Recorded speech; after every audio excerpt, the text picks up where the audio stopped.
नमस्कार, तपाईँ हुनुहुन्छ एनबिआई न्यूज। म हेमन्त अधिकारी। आज हाम्रो माझ हुनुहुन्छ प्रवासी नेपाली संघका केन्द्रीय सचिवालय सदस्य रामप्रसाद पराजुलीजी। पराजुलीजी, तपाईँलाई एनबिआई न्यूज स्वागत छ। नमस्कार। नमस्कार। पराजुली, वास्तवमा नेपाल और भारतको मित्रता त सदियोंदेखि छ। बार बार हर न्यूज च्यानलले हर दूसरा दिन भारत र नेपालको सम्बन्धको विषयमा चर्चा हुन्छ। तर 1950 को सन्धिको तहत नेपालीहरू भारतमा र भारतीयहरू नेपालमा आवत जावत गर्ने दुनियाँको अनोखा देश छ, जहाँ बर्डर खुल्ला छ, कुनै भिसा लाग्दैन। र अहिले प्रवासीहरू जो पुरै भारतमा कश्मीरबाट कन्याकुमारीसम्म छित्रिएर जुन हिसाबले कार्य रोजगार या जुन हिसाबले पढाइ लेखाइ एजुकेसन या शिक्षामा या स्वास्थ्यमा कहीँ पनि आएर या आवत जावत छ, त्यो विषयमा सङ्घको योगदान के छ, त्यो विषय बताइदिनुहोस्। हाम्रो प्रवासी नेपाली सङ्घ भारत 1966 मा स्थापना भयो। त्यसपछि भारतमा आएर काम गर्ने प्रवासी नेपालीहरूको बीचमा परेका विभिन्न खाले समस्याहरूलाई आफ्नो पहलमा समाधान गर्दै आइरहेको छ। हिजोको अवस्था भनेको आज जस्तो टेक्नोलोजीको युग थिएन, मिडियाहरू थिएन, यस्तो सञ्चार क्रान्ति थिएन। त्यति बेला चिठीहरू 1 महिनामा चिठी जान्थ्यो र 1 महिनामा 2 महिनामा आफ्नो परिवारसित सम्बन्ध हुन्थ्यो। अनि त्यो अवस्थामा यहाँ बस्ने नेपालीहरू कहाँ कसरी बसे, कसरी रहे, के समस्याहरू परे, यी आदि कुराहरू, जहाँसम्म असामाजिक तत्त्वहरूको फेला परेर महिला दिदीबहिनीहरूका समस्याहरू, यी आदि समस्याहरूलाई हामीले आफ्नो तहमा पहल गर्दै आइरहेको। अब त्यसको साथसाथै हामीले आफ्नो पहिचान, भाषा, साहित्य, संस्कृति लाई जगेर्ना गर्ने, नेपालीहरूको बिचमा चाहिँ नि नेपाल, हामी नेपाली हौँ र नेपाललाई बिर्सनुहुन्न, हाम्रो पहिचान नेपाली हो भनेर चाहिँ काम गर्ने कामहरू गर्दै आयौँ। र यसरी गर्दै आइरहँदाखेरि हामीले एउटा कुरो अर्को के पनि भन्यौँ भने, हामी जुन देशमा बस्छौँ त्यो देशको नियम कानुनलाई हामीले राम्ररी बुझ्नुपर्छ, सम्झिनुपर्छ। नियम र कानुनहरूलाई हामीले बुझ्यौँ भने त्यो नियमबाट बाहिर गएर हामी काम गर्नु हुँदैन भनेर हामी एउटा सामाजिक जागरणको काम पनि गर्दै आयौँ। सामाजिक सचेतनाको अभियान चलायौँ। हामी अप्ठ्यारोमा किन पर्छौँ भन्दाखेरि अज्ञानताको कारण पर्छौँ। हामी यहाँको नियम के छ, कानुन के छ, कसरी हामी चल्नुपर्छ, कसरी बस्नुपर्छ, यहाँको कानुनले हामीलाई के अधिकार दिएको छ, ती कुराहरू हामी नबुझ्दाखेरि अनि हामी अप्ठ्यारोमा पर्छौँ। कतिपय बेला के हुन्छ, हामी नजाने हुँदाखेरि हामी आफ्नो प्रतिवाद गर्नु पनि छ, कसैले हामीलाई अन्याय गरिरहेछ, दबाइरहेछ, तर नियमहरू हामीलाई थाहा नहुँदाखेरि यस्तै हो कि भनेर पनि हामी डराएर एउटा हुन्छ। त्यसो हुँदाखेरि हामी यी सबै कुराहरूलाई अवेरनेस प्रोग्राम चलाउने, सामूहिक रूपमा चाहिँ मिलेर बस्ने, सामूहिक रूपमा चाहिँ जागरण अभियान चलाउने र अप्ठ्यारो पर्दाखेरि सबै मिलेर सहयोग गर्ने। अब हजारौँ लाखौँ यस्ता समस्याहरू आए, औषधि उपचारबाट लिएर, बिमारीबाट लिएर, मृतकहरूको दाह संस्कारबाट लिएर, मृतकहरूलाई का परिवारजनहरूलाई खोज्नेदेखि लिएर, हराउने मान्छेहरूलाई खोज्नेदेखि लिएर, यी आदि आपद विषयहरू अनगिनत छन्। हामी दैनिकै भन्नुहुन्छ भने प्रवासी नेपाली सङ्घ भारतको दैनिक रूपमा चाहिँ नि भारतभरि रहेको समितिहरूले दैनिक रूपमा चाहिँ नि नेपालीहरूको बिचमा पर्ने समस्याको बारेमा चाहिँ काम गरिरहेका छन्। हाम्रो भारतभरि रहेका कुनै यस्ता सार्वजनिक विधाका दिनहरू हुँदैनन् जहाँ चाहिँ नि हाम्रो कुनै न कुनै कार्यक्रम कुनै ठाउँमा भइरहेकै हुन्छ।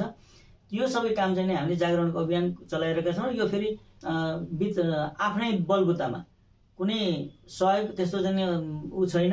हाम्रो सङ्गठनलाई चाहिँ नि आफ्नै साथीहरू, भोलिन्टियरहरूले चाहिँ नि आफ्नो आर्जन गरेको 2 रुपियाँ, 4 रुपियाँ, 10 रुपियाँ, 50 रुपियाँ, 100 रुपियाँ चन्दाबाट चाहिँ नि सङ्कलन गरेर यसरी काम गर्दै आइरहेका छौँ। यो कुरो यहाँलाई पनि अवगत नै छ। बिल्कुल, वास्तवमा प्रवासी नेपाली सङ्घको विषयमा तपाईँले भन्नुभयो र वास्तवमा अहिले डेटमा शिक्षा र स्वास्थ्य रोजगारमा प्रवासीहरू विश्वका मजदुर एक हौँ र मजदुर पिँढी दर पिँढी मजदुरी उत्पादन हुने चाहे प्रवासमा होस् स्वदेशमा होस्, यसलाई हामी कहीँ न कहीँ सङ्ख्या बल जो छ, एउटा जो रहन सहनको विस्तृति केही त सुधार भएको छ मजदुर भए पनि, तर त्यसलाई बढावा दिन र त्यसलाई केही उच्च स्तरमा राख्न के कसरी सकिएला? मैले यसमा के भन्छु भने, पहिलो कुरो त भारतमा जति पनि विभिन्न सङ्घ संस्थाहरू हुनुहुन्छ उहाँहरूसँग मेरो अनुरोध के हो भने, हाम्रा वैचारिक आधारहरू अलग होलान्, वैचारिक सोचहरू अलग होलान्। नेपाल जाँदाखेरि तपाईँले कहाँ कसलाई सपोर्ट गर्नुहुन्छ, कसलाई भोट हाल्नुहुन्छ, त्यो एउटा बाटो छ। तर यहाँ हुँदाखेरि हामी सम्पूर्ण नेपालीहरूका सुविधा पनि छ, अवसर पनि छ, अनि ती अवसरहरूको साथसाथै समस्याहरू पनि छ। ती भनेको साझा हुन्। हामीले चाहिँ नि भारतमा रहेर जान्ने तरिका बुझ्ने सबै कुरो गर्ने हो भने सङ्गठनमा लागेको मान्छेहरू, सङ्गठनमा काम गरेका मान्छेहरूका बालबच्चाहरू आज एउटा राम्रो पोजिसनमा पुगेर काम गरिरहेको अवस्था छ। शिक्षाको क्षेत्रमा भारत भनेको होइन विश्वगुरु नै हो। होइन, आदिमकालदेखि यहाँ चाहिँ नि भएका कुराहरू हुन्। त्यो हुँदाखेरि भारतसँगको राम्रो सम्बन्ध, नेपालभित्र बस्ने आम सबै नागरिकहरूसँग पनि म के अनुरोध गर्न चाहन्छु भने भारतसँग जति राम्रो सम्बन्ध हुन्छ त्यति नेपाललाई चाहिँ नि फाइदा हुन्छ। यो मैले भनिरहँदाखेरि किन भन्छु भन्दाखेरि 2047मा भारतले चाहिँ अब विकसित राष्ट्र बन्ने भनेर भनेको छ। भारत विकसित राष्ट्र हुँदाखेरि नेपालीहरूले फाइदा पाउँदैनन्। प्रश्न त्यो छ हाम्रो। त्यतिखेर त नेपाली पनि के अघि बढ्ला नि कि होइन, बढेकै छ नि त। भारतमा एजुकेसन सिस्टम राम्रो छ, भारतमा शान्ति छ, भारतमा चाहिँ नि तमाम खाले सुविधाहरू छ। ती सुविधाहरूको प्रयोग गरेर हिजो मजदुर बनेर एउटा चौकीदार अथवा चाहिँ नि पाले पिउनको नोकरी गर्ने हाम्रा भनौँ न आएका हाम्रा पुर्खाहरू हामी स्वयं भनेको चाहिँ आज हाम्रा छोराछोरीहरू होइन डिग्री गरेका छन्, राम्रो राम्रो संस्थानहरूमा जागिर खाएका छन्, राम्रो आर्थिक रूपमा समृद्ध भइरहेका छन्, अनि विदेश गएर पनि उनीहरूले चाहिँ आफ्नो नाम रोशन गरिरहेका छन् भने यो कुरा चाहिँ हामीले हेरेर राख्नुपर्ने हुन्छ। मैले यहाँलाई एउटा कुरो के भन्न चाहन्छु भने कुनै समयमा हाम्रो नेपालीहरूमा यस्तो भ्रम थियो कि इन्डियामा छोराछोरी पढाउने हो भने नेपालमा मान्यता हुँदैन, त्यसो भएर नेपालै लानुपर्छ भन्ने एउटा कुरो थियो। अनि अहिले पनि कायम छ, कहिले ठाउँमा अहिले अब त्यो भ्रम त्यो के हो भन्दाखेरि हो अब जस्तै नेपालको यदि तपाईँले नेपालमै जागिर गर्ने हो अथवा विश्वव्यापी रूपमा इन्डियन इन्स्टिट्युटहरूको त मान्यता छ नि, भारतीय संस्थानहरू त अन्तर्राष्ट्रिय रूपमा स्थापित संस्थाहरू छन्। आइआइटीमा पढ्ने, एनआइटीमा पढ्ने, जेएनयूमा पढ्ने, डियूमा पढ्ने। तर के छ भने नेपालको कुन कुन बोर्डलाई भारतमा सीबीएसई बोर्ड अथवा आइसिएसई बोर्ड अथवा डियू अथवा बिएचयू कुन कुन युनिभर्सिटीलाई नेपालको टियुले मान्यता दिएको छ भन्ने कुरो चाहिँ हामीले बुझ्न जरुरी हुन्छ। त्यो अहिले त अनलाइन पनि छ, हामीले हेर्न सक्छौँ। त्यो भयो भने त्यसरी चाहिँ त्यही किसिमको ती संस्थाहरूबाट हामीले एजुकेसन दिँदा त्यसरी दिनु पर्यो, एउटा कुरो। अर्को हामीमा के भ्रम भइरहेछ भन्दाखेरि मैले अनुभवी के भन्दाखेरि बिएचयुमा नेपालमा पुरानो जमाना राजाको पालामा पनि बिएचयुमा आएर पढेका मान्छेहरू त्यहाँ गएर अफिसर भएर काम गरेका थिए होइन, छन् अहिले। त्यहाँखेरि एजुकेसनको क्षेत्रमा भारत सस्तो अनि राम्रो ठाउँ हो। त्यसो भएको हुँदाखेरि हामीले एजुकेसन लिने सुविधामा अरू देशभन्दा भारतमा पढ्दाखेरि नेपाल र भारत एकै जस्तो लाग्छ कि यहाँ आएर विदेश आए जस्तो हुँदैन? विदेश आए जस्तो हुँदैन। अब हामीले भन्ने हो भने त अमेरिकाबाट आउँदाखेरि तपाईँलाई 2 लाख रुपियाँ भाडा चाहिन्छ, इन्डियामा 2000 गोजामा भए पनि तपाईँ आफ्नो घर पुग्नु सक्नुहुन्छ। 24 घन्टामा तपाईँ नेपालमा जहाँ अप्ठ्यारो परे पनि दुःख परे पनि जान सक्नुहुन्छ होइन, एउटा त्यो कुरो हो। अर्को अब एजुकेसन को सिस्टममा मैले अलिकति के भन्न चाहन्छु भने प्रवासी नेपाली जनसमुदायहरूलाई जस्तो नाममा साना साना मिस्टेकहरू, अब उहाँ चाहिँ मानुस म पराजुली हो, अब यहाँ मैले शर्मा लेखाइदिएँ। अब हुन्छ के भन्दाखेरि अब त्यो तपाईँको चाहिँ नि स्पेलिङ मिस्टेक हुन्छ, तपाईँको नागरिकतामा फरक छ, एजुकेसनमा फरक भयो। अनि त्यो गर्दाखेरि तपाईँ जुन हाम्रा बच्चाहरूको ध्यान दिनुपर्ने कुराहरू नाम स्पेलिङहरू एकै हुनु पर्यो क्या। स्कुल सर्टिफिकेटमा एक्जाम देख्दाखेरि बोर्डमा बाबुआमाको नाम होइन, अनि चाहिँ जो तपाईँको नेपाली सिटिजनसिप यदि हुनुहुन्छ भने, नेपाली नागरिक हुनुहुन्छ भने नेपाली नागरिकताको हिसाबले तपाईँको यहाँ त्यो हुनु पर्यो। यदि तपाईँ भोलि गएर नेपालमा जब गर्ने हो, तपाईँलाई भोलि अप्ठ्यारो नपरोस् भन्ने हो, यो कुराहरू अवेरनेस प्रोग्रामहरू हामीले गर्नुपर्छ र हामीले गर्छौँ। एजुकेसन अवेरनेस प्रोग्रामहरू गर्छौँ। हेल्थको सेक्टरमा अब सानोतिनो बिमारी लाग्यो नेपालमा एउटा यो सङ्कट भनेको के भइरहेछ भने नेपालको मेडिकल सेक्टरमा चाहिँ नि विश्वसनीयता चाहिँ नि कम भयो। अब जसले पनि अलिकति सम्पन्नशाली व्यक्ति चाहिँ नि भारत आइहाल्छ, यहाँ लाखौँ रुपियाँ खर्च गरेर औषधि उपचार अथवा गरेर जानुभएको छ, राम्रो कुरो हो, सक्नेले गर्ने हो। तर त्यसले गर्दाखेरि नेपालको कति पैसा भारतमा आइरहेछ भन्ने कुरो पनि नेपाल सरकारले ध्यान दिनुपर्ने कुराहरू हुन्थे नि। तर उहाँहरू यहाँ उपचार गर्न आउनुहुन्छ, यहाँ आइसकेपछि अब हाम्रो संस्थामा थुप्रै साथीहरूले निवेदन पनि दिनुहुन्छ, यो हामीलाई सहयोग चाहियो भन्नुहुन्छ। हामीले यहाँ चाहिँ सकेसम्म उहाँहरूले चाहिँ बस्ने व्यवस्थाको निमित्त सस्तो राम्रो सुलभ होस् भन्ने कोसिस गर्छौँ। हाम्रा साथीहरू लाग्नुभएकै छ। अनि ब्लडहरू चाहियो भन्ने कुरो भयो भने त्यसमा पनि हामीहरू कोसिस गर्छौँ, गरिरहेछौँ। तर अब आर्थिक अनुदानको चाहिँ नि माग धेरै आइरहन थालेको छ कि हामीले चाहिँ आर्थिक सहयोग गर्नु पर्यो भन्नुहुन्छ। अब संस्था आफैमा सरकार होइन, यो एउटा सामान्य एनजिओ हो, नन गभर्मेन्ट अर्गनाइजेसन हो। यसले आफै चाहिँ भोलिन्टियर रोलले आफ्नो जेबबाट खर्च गरेर काम गरिरहेको अवस्था छ। आर्थिक अनुदान दिन सक्ने अवस्था छैन। अनि विपत्तै परेका अब जस्तो चाहिँ सक्दै नसक्ने सरकारी अस्पतालमा उपचार गराउनु भएका लाई आउन जान भाडाको समस्या पर्यो अथवा केही समय त्यसलाई त कन्सिडर तपाईँले उठाएर पनि लाख 2 लाख उठाएर पनि दिनुभएको छ दिइएको छ त्यस्तामा हामीले उठाएर पनि दिएका छौँ प्राइभेटमा गर्नेलाई पनि आफ्नो क्षेत्रको हिसाबले जिल्लाको हिसाबले मान्छेहरूले त गरिएको छ तर अब यति भयो कि अब मानव राजीव गान्धी क्यान्सर इन्स्टिट्युट दिल्लीकै कुरो गरौँ दिल्लीमा राजीव गान्धीमा आउनुहुन्छ अपोलोमा आउनुहुन्छ मेदान्तमा आउनुहुन्छ अरू अरू अस्पतालमा पनि प्राइभेटमा आउनुहुन्छ प्राइभेटमा औषधि उपचार गर्न आउने भनेको लगभग चाहिँ 20 लाखदेखि 50 लाखसम्मको खर्च हो त्यत्रो खर्च गर्ने क्षमता भएरै त्यहाँ आइयो होला भन्ने कुरो पनि हामीले हेरेर तर रामप्रसादजी वास्तवमा अहिले क्यान्सरको विषयमा चर्चा भयो राजीव गान्धी कुरा गर्नुभयो अहिले खासमा नवजित सिंह सिद्धू जो यहाँका भारतका जो छ क्रिकेटर र एउटा कमेन्टेटर पनि हुनुहुन्छ खास तौरमा कपिल शर्मा तपाईँलाई थाहा होला र नेता पनि भारतीय जनता पार्टी प्लस पछि काङ्ग्रेस जानुभयो उहाँकी श्रीमतीलाई जो छ उहाँलाई पनि जो छ नवजित कौरजी उहाँको क्यान्सर भयो र उहाँले एउटा के भन्नु भन्दाखेरि दुनियाँमा एउटा नयाँ एउटा उहाँले पनि सिक दिनुभएको छ कि क्यान्सरलाई सबैभन्दा पहिला ग्याप दिने हो भने जस्तै हामीले ग्लुकोजबाट हटाउने मिठा नखाने या टाइम टेबलमा खाना पर्ने सबैभन्दा ठुलो निम र हल्दी उहाँले देखेको चिज उहाँले बताएको चिजलाई प्रयोग गर्ने हो भने त्यसलाई हामीले कहीँ न कहीँ हदसम्म हामीले क्यान्सरका सेलहरू मार्न सक्षम हुन्छौँ यो त हाम्रो पुरानो चल्ती छ अहिले त पछिले मेडिकल लाइन त फेरि 100 वर्षहरू होला होइन त्योभन्दा पहिले हजारौँ वर्ष जीवन चलिरहेछ र मान्छे 100 वर्षभन्दा माथि बाँचेका हुन्थे तिनको जीवनशैली खानपान के कसो थियो पुरानो शैली हेर्ने हो भने त हामी धेरै एउटा सम्पन्नशाली छौँ मेडिकल लाइनमा पनि तर अहिले गएर केही न केही यसो टाउको दुःखको गोली खाइहाले यसो केही सहन नसक्ने गोली खाइहाल्ने त्यसले गर्दाखेरि एउटा रोग ठिक हुने र अर्को रोग समात्ने कार्य छ त्यो विषयमा अब नेपालमा फेरि क्यान्सरको इलाज हुने मसिनै छैन नेपालभरि भने चाहिँ कस्तो एउटा विडम्बना हो भनेपछि हामीलाई कहीँ न कहीँ हामी दुनियाँभरका विकास गर्दै हिँडेका छौँ भन्छौँ तर वास्तवमा जरुरत जो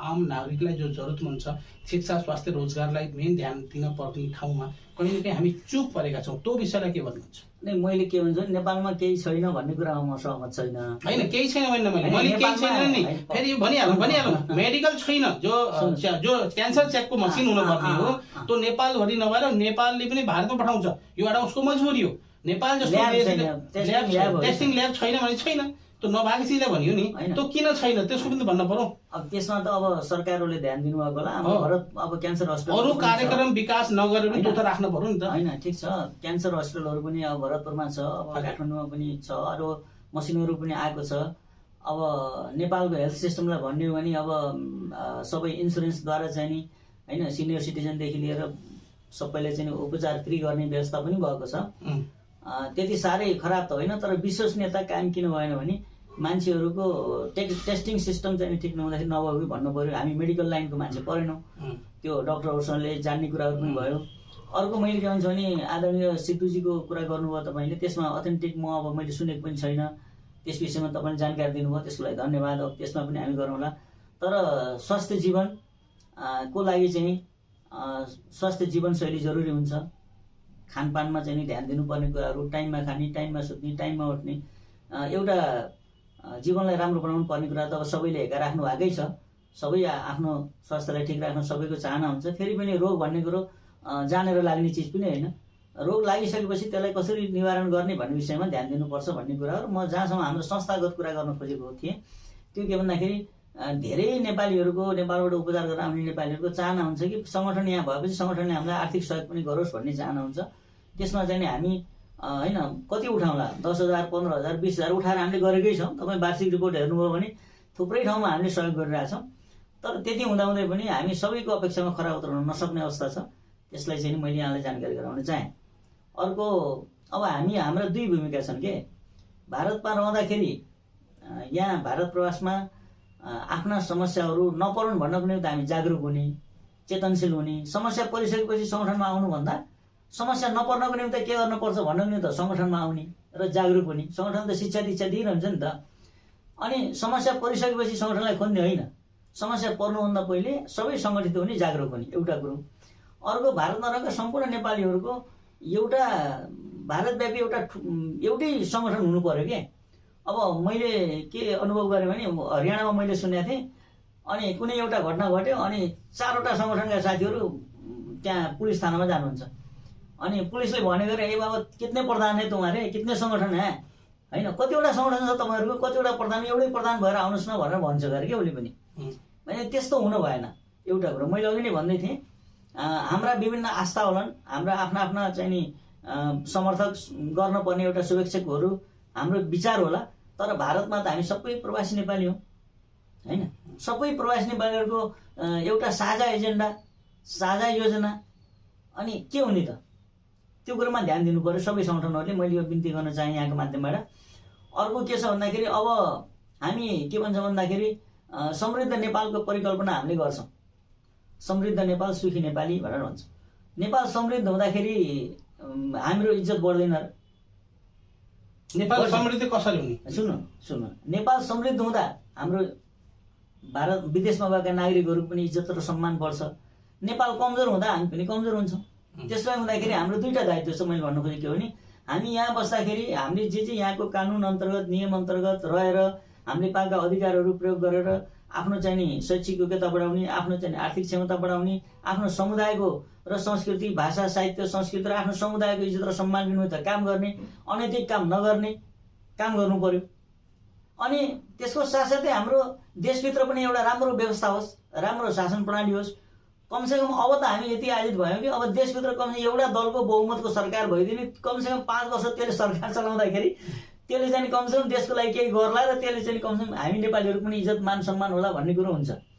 मैले यहाँलाई एउटा कुरो अझै पनि के भन्न, एउटा एक्जाम्पल के दिन चाहन्छु भने यो हामी सबैले बुझेको कुरो, भारतमा विगत 20 वर्ष चाहिँ नि तपाईँ 92-94 पछि मिलिजुली सरकारहरू चले होइन। अनि 14 पछि आदरणीय प्रधानमन्त्रीजी मोदीजीको चाहिँ सरकार आयो। अनि मोदीजीको बहुमतको सरकार आइसकेपछि जुन किसिम अनुपातमा यहाँ विकास भयो एक दलको होइन, जुन अनुपातमा यहाँ चाहिँ डेभलपमेन्ट भइरहेछ, जुन अनुपातमा भारतको प्रतिष्ठा विश्वव्यापी रूपमा बढिरहेछ र त्यसले गर्दाखेरि भारतबाट बाहिर गएका प्रवासी भारतीयहरूको पनि मान सम्मान इज्जत अहिले उनीहरूको त्यो भइरहेछ। त्यो हुँदाखेरि हामीले के कुरो बुझ्नु पऱ्यो भने हामी यो देशभित्रको कर्तव्यबाट पनि हामी विमुख हुने, अनि यहाँ आउँदाखेरि पनि हामी असङ्गठित भएर विमुख भएर सङ्गठनहरूलाई गाली गरेर हामी नेपालीहरूको कर्तव्य पुरा हुँदैन, गाली गलौज गरेर पनि हुँदैन भन्ने मेरो व्यक्तिगत मान्यता हो। र मलाई लाग्छ मेरो संस्थाले पनि यी कुराहरूलाई चाहिँ नि अनुमोदन गरेको छ। अहिले नेपालमा जस्तो तपाईँले भन्नुभयो शिक्षा, स्वास्थ्य, रोजगार र शिक्षामा जो भारत सरकारले नेपालीहरूको लागि जो सुविधा दिएछ, प्रवासीहरूले त त्यसलाई उपयोग गर्न जानेका छैनन्। कारण के हो? या उनको पहुँच नभएर हो कि जानकारी नभएर हो कि के हो? तपाईँको पाटोमा सङ्घमा शिक्षा डिपार्टमेन्ट नै छैन, स्वास्थ्य डिपार्टमेन्ट नै छैन। कसैलाई परिहाल्यो भने एकदम से इमर्जेन्सी मिटिङ है तब मचिन्छ। कारण के छ? अनि मैले एउटा कुरो के भन्न चाहेँ भने जस्तो अहिले हाम्रो युवा विद्यार्थीहरूको समस्या छ। अब हाम्रो सर्टिफिकेटहरू अघि नै कुरो गर्दा गर्दै बिचमा छुट्यो। हामीले यहाँ पढेर गइसकेपछि नेपालमा सर्टिफिकेटहरू इक्विभ्यालेन्ट गराउनुपर्छ। अहिले हामीले त्यो मागमा पनि राखेका छौँ। सर्टिफिकेट इक्विभ्यालेन्ट गराउँदाखेरि तपाईँको 10 कक्षाको अलग गराउनु पर्यो, त्यहाँको चाहिँ उच्च शिक्षा बोर्डमा अलग गराउनु पर्यो, टियुमा गएर अलग गराउनु पर्यो।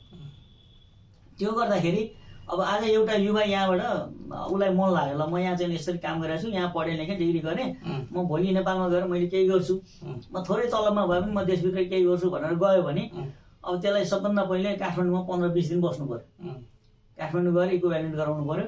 इक्विभ्यालेन्ट गराइसकेपछि उहाँ प्रतिस्पर्धा गर्नु पर्यो होइन। यी आदि कुराहरू त्यसैखेरि कमसेकम सरकारले शैक्षिक प्रमाणपत्रहरू जो नेपाली युवा विद्यार्थीहरू यहाँबाट पढेर नेपाल फर्कन चाहिरहेका छन् तिनीहरूको शैक्षिक प्रमाणपत्र इक्विभ्यालेन्ट गर्ने सिस्टमलाई चाहिँ अलिकति सहज र सजिलो गराइदिनु पर्यो।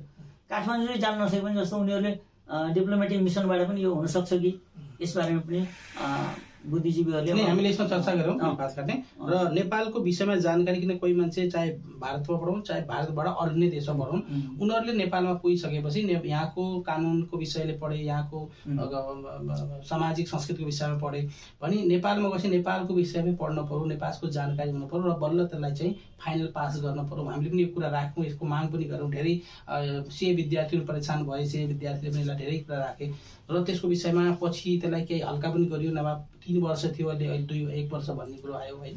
तर त्यो के छ भन्दाखेरि त्यो अनिवार्य राख्न जरुरी छ भन्ने कुरा राखे। त्यसलाई कसरी सहज हुनुपर्छ तपाईँले भन्नुभएको माध्यमबाट पनि भइदिए अझ राम्रो विद्यार्थीहरू। यसमा के हो रहेछ भने म तपाईँलाई सानो कुरो भन्छु। उति बेला हामी चाहिँ पैसा कमाएको आर्जन गरेको 2-4 हजार कम्मरमा मागेर लुटिन्छ भनेर लिएर जाने चलन थियो होइन। पहिलोचोटि मलाई के याद छ भने हामीले यो ब्याङ्किङ सिस्टमबाट पैसा लाने व्यवस्था गर्नुपर्छ भनेर हामी माग गर्दै गयौँ।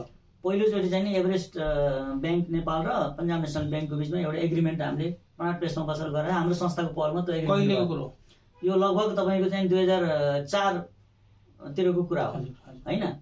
हामीले त्यो एउटा एग्रिमेन्ट गऱ्यौँ। अहिले अब सबै वित्तीय संस्थाहरू प्रभुमणि छ, अरूहरू पनि छन् यहाँ होइन। सबैले चाहिँ त्यसरी रेमिटेन्स चाहिँ नेपाल सहज रूपमा चाहिँ नेपाल पैसा पठाउन सक्छ। एसबीआई ब्याङ्कै छ यहाँ होइन, एसबीआईले पनि राम्रो गरेर अझै कम पैसामा लान्छ। त्यो कुरा भइरहेछ।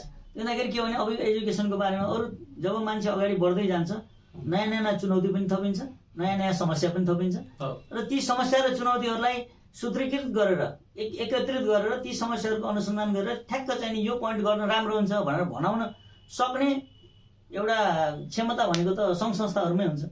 जस्तो हाम्रो प्रवासी नेपाली सङ्घ भारतले अहिले भर्खरै नवनियुक्त हुनुभएको हरेक प्रधानमन्त्री नियुक्त हुनुहुन्छ नेपालमा। हामी यहाँका तमाम समस्याहरूलाई सूत्रबद्ध गरेर पुर्याउने गर्छौँ। अहिले हाम्रो टिम पछिल्लो 2 महिना पहिले गएको थियो, अध्यक्ष उपाध्यक्ष सहितको टिम।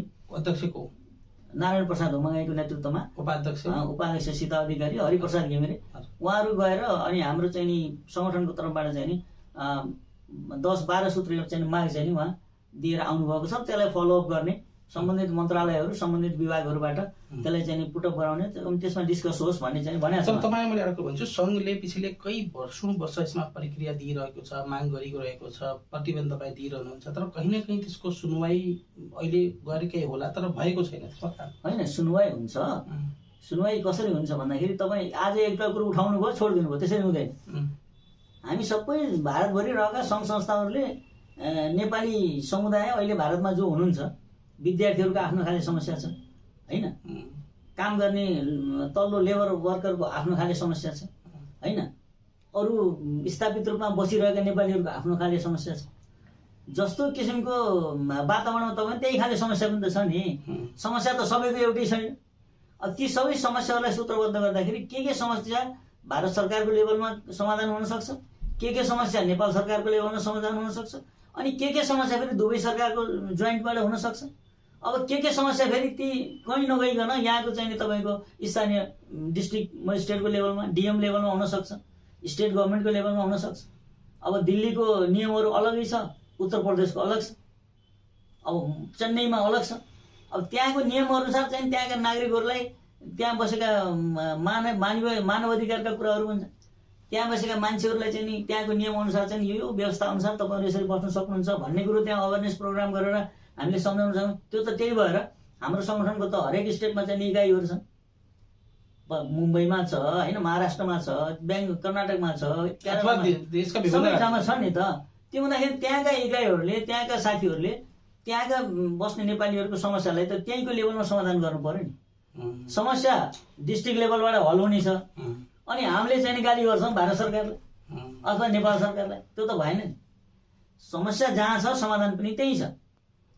तर समस्या किन उत्पन्न हुन्छ भन्दाखेरि अज्ञानताको कारण हुन्छ, कानुन नियम नजान्दाको कारण हुन्छ, गलत काम गर्न भनिसकिनु भयो। मैले प्रसादले फेरि भने तपाईँले विश्वमा, खास गरी विश्वमा छोडौँ, अहिले कश्मीर र कन्याकुमारी जो तपाईँको क्षेत्र छ, प्रवासी नेपाली सङ्घको दायराभित्र रहेका तपाईँ केन्द्रीय सचिवालय सदस्य हुनाको नाताले सम्पूर्ण प्रवासीहरूलाई के सन्देश दिनुहुन्छ?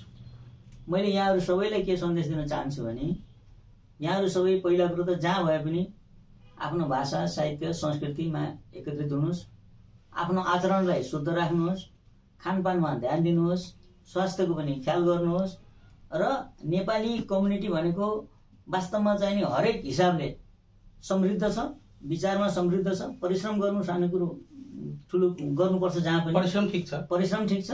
त्यसको साथसाथै हामी व्यवहारमा समृद्ध छौँ, संस्कृतिमा समृद्ध छौँ, आचरणमा समृद्ध छौँ, खानपान हाम्रो चाहिँ त्यही किसिमको हुनु पर्यो र यहाँको भारतीय जनताहरूसँगको घनिष्ठ सम्बन्ध कायम गर्ने। आफू जहाँ बसिन्छ, छिमेकी जहाँको भए पनि सबभन्दा पहिले काम लाग्ने तपाईँलाई अप्ठ्यारो पर्यो भने सबभन्दा नजिकको छिमेकी हो। तर नेपालमा बहादुरी केही न केही कमी परेको देखा परेको छ। अहिलेको स्थिति पहिलेका बहादुर र अहिलेको बहादुरमा फरक छ। यो अहिले समयको परिस्थितिले गर्दा यस्तो भयो। त्यो त समय क्रममा त मानव विकासको हामी हिजो हाम्रा पुर्खाहरू चाहिँ नि कस्तो अवस्था हुनुहुन्थ्यो, आज हामी कस्तो, त समय क्रममा बदलिने कुराहरू छन्। त फेरि पनि समय क्रममा बदलिँदाखेरि पनि हामी छिटो आडम्बरी जीवनमा जिउनु हुँदैन के। सादा जीवन जिउनुहोस्, सिम्पल जीवन जिउनुहोस्, अनि आफ्नो मातृभूमिप्रतिको कर्तव्यलाई पनि पालन गर्नुहोस्, सङ्गठित हुनुहोस्, जागरुक हुनुहोस्। साथसाथै तपाईँ जहाँ बस्नुहुन्छ त्यहाँ चाहिँ आफू स्थापित भएर बस्नुहोस् न होइन। तपाईँ होइन यो यस्तो छिछि भन्ने हुनु भएन के। अब मैले हाम्रो समुदायभित्र रहेका कतिपय कमजोरीहरूलाई अब यो उसमा त नभनौँ, यसरी गर्नु पनि भएन। तर आफै आफ्नो नाम लिएर आफै ममौ गरौँ, हामीभित्र के चाहिँ गलत कुरा छ जो चाहिँ समाजले अस्वीकार गर्छ, ती कुराहरूलाई चाहिँ हामीले हटाउनुपर्छ। अहिले म्याक्सिमम समस्या भनेको हामी पूर्व सुदूरपश्चिमका नेपाली साथीभाइहरूको बिचमा धेरै त्यस्ता खाले समस्याहरू देखाएको छौँ। अनि अर्को हामीले एउटा के पनि माग गरेका छौँ भने अहिले जस्तो नेपालबाट अरब कन्ट्रीमा गएका, मलेसिया गएका, अन्त गएका नागरिकहरूको उहाँ डेथ हुन्छ भने ती नागरिकहरूको लास्टसम्म नेपालभित्र पनि एउटा व्यवस्था गभर्मेन्टले गरेको छ। तर भारतमा कुनैको मृत्यु भयो भने छन् नि त्यस्ता असहाय मान्छे छन्, अनि मृत्यु भयो भने त्यसको लास नेपाल पुर्याउन नसक्ने अवस्था पनि रहेका मान्छेहरू छन्। त्यसदाखेरि यहीँ दाह संस्कार गरिन्छ। अस्ति भर्खरै एकजना साथी लापता हुनुभएछ 22 वर्षको। त्यसको लागि नेपाल सरकार पहल गरिदिनु पर्यो। नेपाल सरकारले कमसेकम त्यो एउटा व्यवस्था गरोस् कि भारतमा रहेका नेपालीहरूप्रति उसको पनि त्यही कर्तव्य छ भने उसले के व्यवस्था गरोस् भने त्यो एउटा गर्छ। अर्को इन्सुरेन्सको कुरा छ। मैले अघि त्यो मेडिकल उसमै गर्दैको थिएँ। यहाँ हामी अब साथीहरू बिरामी हुनुहुन्छ, समस्या होला, अनि आजकल चाहिँ नि मेडिक्लेम पोलिसीहरू थुप्रै बनेको छ। हामी चाहिँ नि महिनाको 100 रुपियाँ तिरेर 200 रुपियाँ तिरेर हामी 5 लाख 10 लाखसम्मका चाहिँ मेडिकल क्लेम पोलिसीहरू लिन पाउँछौँ। ती पोलिसीहरू लिनुहोस्, त्यसले गर्दाखेरि तपाईँको स्वास्थ्यको सुरक्षा हुनसक्छ। भोलि अप्ठ्यारो पऱ्यो भने परिवारमाथि आर्थिक बोझ आउँदैन। यी आदि कुराहरू हामीले ध्यान राख्नुको कुरा छ र हाम्रो सङ्गठनले यिनै कुरामा अवेरनेस प्रोग्रामहरू चलाएर नेपाली समाजलाई जागरुक गरिरहेको अवस्था हो।